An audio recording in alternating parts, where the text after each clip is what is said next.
10, 9, 8, 7, 6, 5, 4, 3, 2, 1, L40 stages 0. are ignited. Plus 5 seconds. Lift off normal. A perfect lift-off. GSLV F-14 Plus 10 INSAT seconds. 3DS progressing towards its First destination. stage performance normal. P4 tracking. Plus जी हाँ, 15 अभी हमने seconds. देखा चारों L40 तथा core booster का प्रज्वलन शुरू Plus हो चुका 20 है seconds. और Future GSLV F-14 उत्थापित हो अपने उद्दिष्ट दिशा की ओर बढ़ता हुआ। Clear sky. We can see the rocket, very beautiful. And from the mission control center here, we can hear the vibrato also. शाम का समय, बहुत दूर तक हम यान को देख पा रहे हैं। इसका सामान्य प्रज्वलन, इसका कंपन भी हमें यहां महसूस होता Char 1 है। is in main auto. यान अपनी उद्दिष्ट कक्षा की ओर बढ़ता हुआ। Char 2 is in main auto. Plus 1 minute. प्रथम चरण के कोर बूस्टर का प्रज्वलन काल 110 सेकंड के करीब होता है और इस दौरान यह 8400 किलो न्यूटन का प्रणोद उत्पन्न कर रहा है। First stage performance normal. प्रथम चरण में कोर बूस्टर तथा 4 L40 स्ट्रैप-ऑन बूस्टर सामान्य निष्पादन करते हुए। P2 change over to SCP2. Presently, the co-booster and the 4 L40 strap-ons thrusting simultaneously.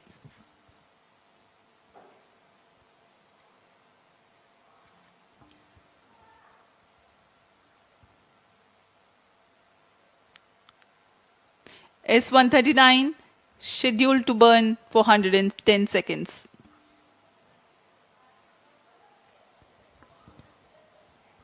S-39 stage ban out. Animated view में आप देख पा रहे हैं 4 L40 तथा core booster Plus 2 S-139 minutes. प्रज्वलित है। First stage performance normal. Core booster अब बर्नआउट हो चुका है, उसका प्रज्वलन काल समाप्त हो चुका है, लेकिन L40 अभी भी जारी हैं। इन्हें 148 सेकंड पर बंद कर यान से पृथक कर दिया जाएगा। The 4 L40s thrusting presently. The launch vehicle is being tracked by the tracking station at Shar. 40 stages thrust cut off. First stage separated. Second stage ignited. Range operation निदेशक ने अभी इसकी पुष्टि की। प्रथम चरण को यान से सफलतापूर्वक पृथक कर दिया गया Close है loop guidance initiated. और उसके तुरंत बाद ही GS2 द्वितीय चरण का प्रज्वलन भी शुरू हो चुका है। Second stage performance normal. There are a quick succession of several flight event confirmations by the Range Operations Director.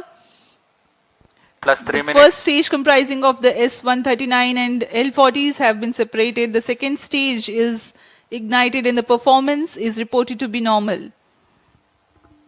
We are 190 seconds past the launch time. Present altitude is close to 100 kilometers and closed loop guidance has been initiated. वर्तमान में द्वितीय चरण GSLV F-14 का प्रज्वलनरत है।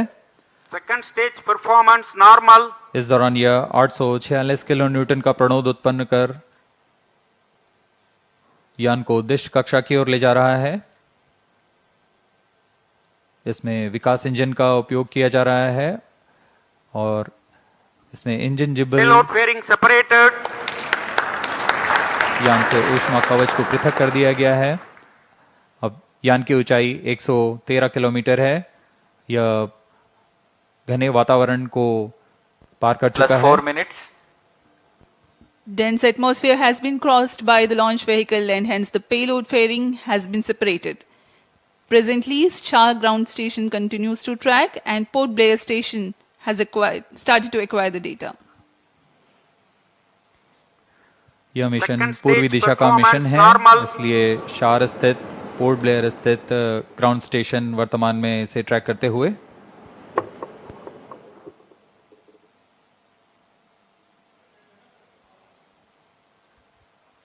The planned burn time of GS2 is Stage is 141.4 authorized. seconds.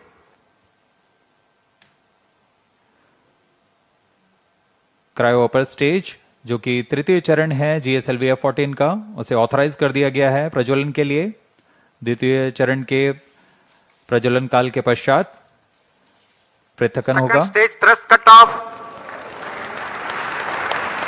Ji Third हाँ, stage ignition commanded. द्वितीय चरण के प्रज्वलन काल के पश्चात उसे यान से पृथक कर दिया गया है। Third stage ignition confirmed. Now a jubilant atmosphere here in the Mission Control Center as the confirmation of the CUS engine startup has been obtained. जी हाँ, सभी वैज्ञानिक यहाँ उत्साहपूर्वक इंतजार करते हैं सबसे जटिल इंजन क्रायो इंजन का प्रज्वलन, जिसकी पुष्टि हो चुकी है, वह प्रज्वलित हो चुका है और सामान्य निष्पादन करते हुए उद्दिष्ट कक्षा की ओर बढ़ रहा है। क्रायो इंजन लिक्विड ऑक्सीजन तथा लिक्विड हाइड्रोजन को ईंधन के रूप में इस्तेमाल कर 75 किलो न्यूटन का प्रणोद उत्पन्न करेगा और इसका कुल प्रज्वलन काल 814 second. Burn time for cryogenic upper stage is 814 seconds.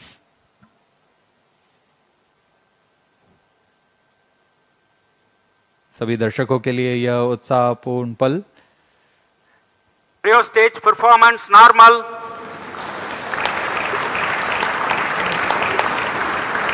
Present relative velocity is close to 5 kilometers per hour. The cryo stage,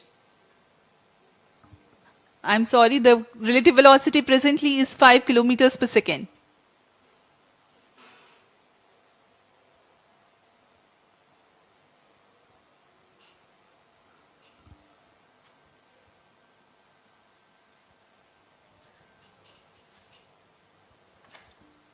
सभी वैज्ञानिक अपने कंसोल पर आंकड़ों का अध्ययन करते हुए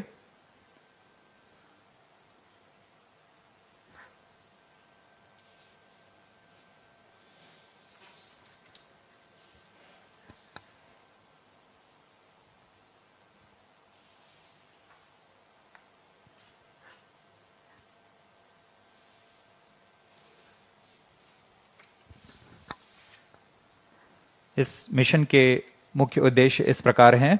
इनसैट 3DS पृथ्वी के सतह की निगरानी करने के लिए मौसम विज्ञान के महत्व के विभिन्न वर्णक्रमीय चैनलों में समुद्र और उसके पर्यावरण Cryo का stage परीक्षण करना, performance normal. वायुमंडल के विभिन्न मौसम संबंधी मापदंडों की ऊर्ध्वाधर रूपरेखा तैयार करना, डेटा संग्रह तथा डेटा प्रसारण की क्षमता को बढ़ाना, उपग्रह की सहायता से खोज एवं बचाव सेवाएं प्रदान करना। यह सभी उद्देश्यों के साथ इनसैट 3DS यात्रारत है अपने उद्दिष्ट कक्षा की ओर।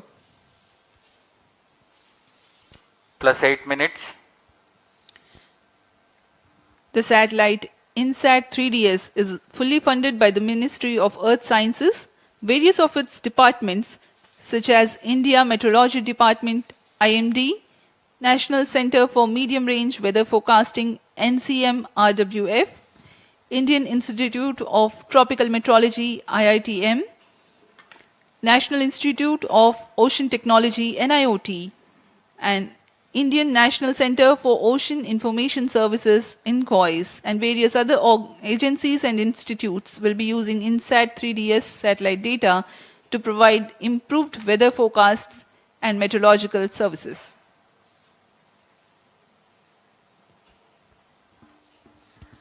इनसेट 3DS उपग्रह को पूर्णतः इसरो के मानकानुसार तैयार किया गया है।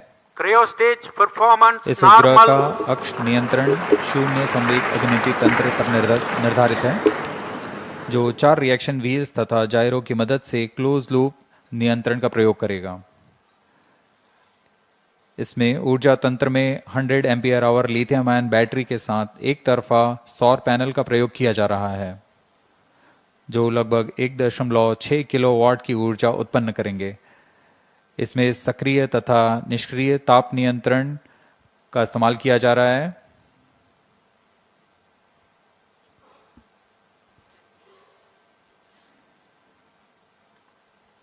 इस उपग्रह को 10 साल के मिशन काल के लिए अभिकल्पित किया गया है। इनसैट 3DS के निदभार में 6 चैनल इमेजर है, 19 चैनल साउंडर, डेटा रिले ट्रांसपॉन्डर और उपग्रह सहाय खोज एवं बचाव के लिए ट्रांसपॉन्डर्स लगे हुए हैं। इन सभी नितभारों के द्वारा इनसैट 3DS मौसम संबंधी क्रांतिक आंकड़ों को इकट्ठा करने में सक्षम होगा। Plus 10 minutes. मौसम संबंधी सभी आंकड़ों को पृथ्वी विज्ञान मंत्रालय के अंतर्गत विभिन्न विभाग जैसे भारतीय मौसम विज्ञान विभाग, राष्ट्रीय मध्यम अवधि मौसम पूर्वानुमान केंद्र और ऐसे कई प्रौद्योगिकी एवं अनुसंधान संस्थानों के साथ इसे साझा कर इस उपग्रह को अधिक से अधिक उपयोग में लाया जाएगा। इन सभी आंकड़ों से मौसम पूर्वानुमान और संवर्धित होगा और सटीक हो सकेगा।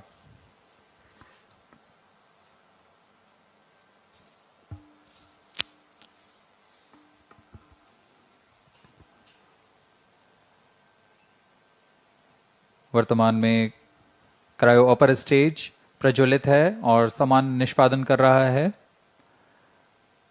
अब यान की ऊंचाई 136 किलोमीटर तथा सापेक्ष गति 6.1 किलोमीटर प्रति सेकंड है। We are close to 11 minutes past the launch time.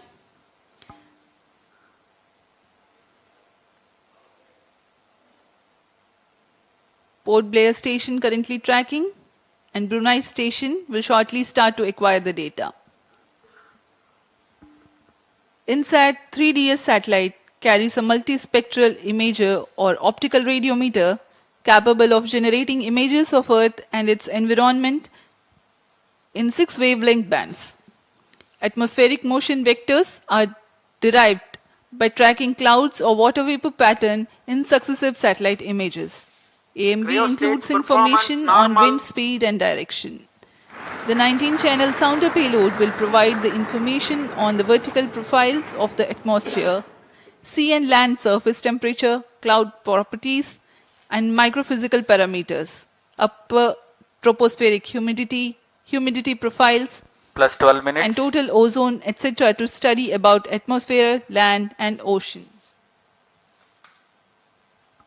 Data relay transponder receives global meteorological, hydrological, and oceanographic data from automatic data collection platforms or automatic weather stations from multiple users and relays back to user terminal.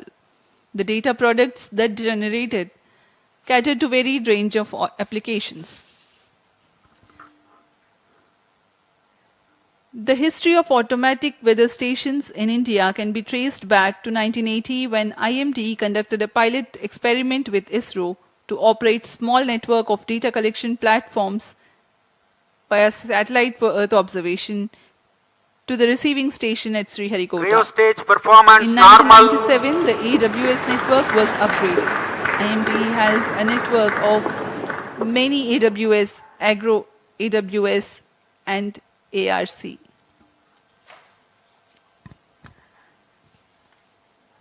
इस उपग्रह में मुख्य नितभार के रूप में है imager payload. INSAT 3DS उपग्रह का यह नितभार एक मल्टी स्पेक्ट्रल इमेजर है जो पृथ्वी और उसके पर्यावरण की 6 तरंग वेवलेंथ में प्रतिबिंब लेने में सक्षम होगा। इस उपग्रह में 19 ट्रांसपॉन्डर पेलोड भी हैं। साउंडर पृथ्वी के वायुमंडल की लंबवत रूपरेखा तैयार करेगा और इसमें सम्मिलित हैं तापमान, आर्द्रता आदि सम्मिलित हैं। इसमें डेटा रिले ट्रांसपॉन्डर लगे हुए हैं जो स्वचालित डेटा संग्रह प्लेटफॉर्म में वैश्विक स्तर पर मौसम, जल तथा समुद्र विज्ञान के आंकड़ों को इकट्ठा कर एक जगह से दूसरी जगह रिले करने में सक्षम होंगे।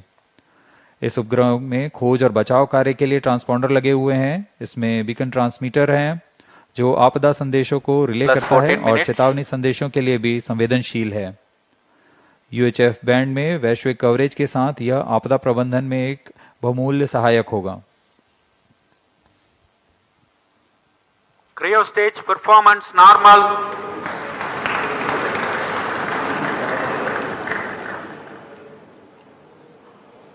We are 14 minutes, close to 30 seconds past the launch time. Cryo stage presently operational and developing nominal thrust. Brunei station continues to track.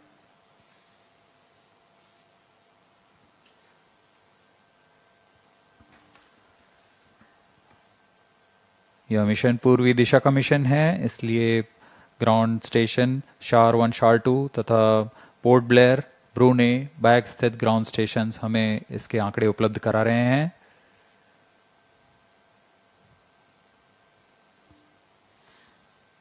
INSAT 3DS satellite is configured around ISRO's well-proven I2K bus platform. Satellite bus is the main body and structural component of a satellite in which the payload and all scientific instruments are held. A bus typically consists of the following subsystems: command and data handling system, communication system and antennas, electrical power system, propulsion thermal control, attitude control system, navigation guidance and control, structures and trusses. INSAT 3DS weighs 2,274 kilograms, hence the selection I2K bus.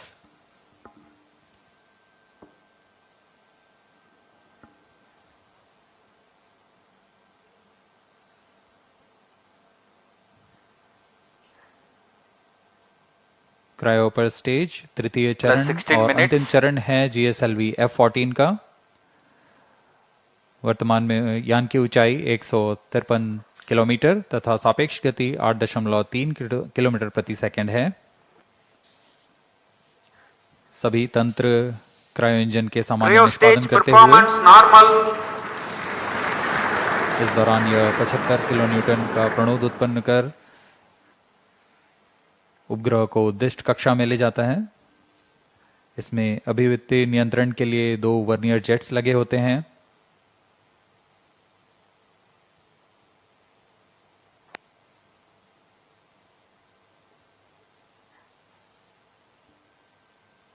यान पूर्णतः text book launch प्रदर्शित करता हुआ जैसा अनुमानित था, अनुमानित पथ के ऊपर में ही जाता हुआ GSLV F-14 plus 17 minutes. यह ये भी दर्शाता है कि हमारी गणना और सभी कार्य सुनिश्चित सुनियोजित तरीके से पूरी हुई हैं और गुणवत्ता का खास ध्यान रखा गया है। Objective of the present launch is to place the weather observation satellite INSAT 3DS in geosynchronous transfer orbit, whose perigee is 170 kilometers and apogee is 37,682 kilometers. Cryo stage performance normal. The relative velocity acquired presently is 9.28 kilometers per second.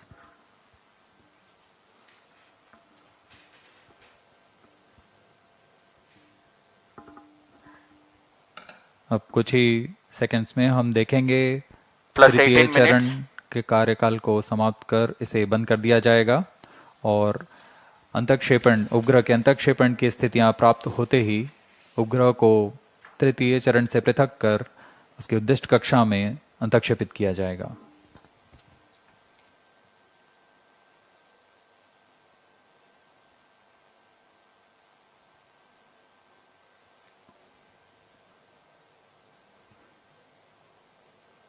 Telemetry द्वारा Cryo data stage में thrust cutoff.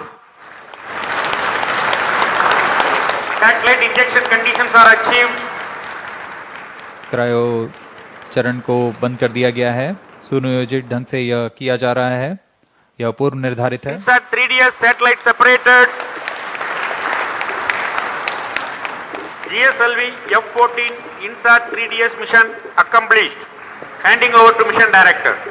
जी हाँ, सभी दर्शकों को शुभकामनाएं। यहाँ INSAT 3DS We have a उपग्रह को अंतःक्षेपित कर दिया गया है।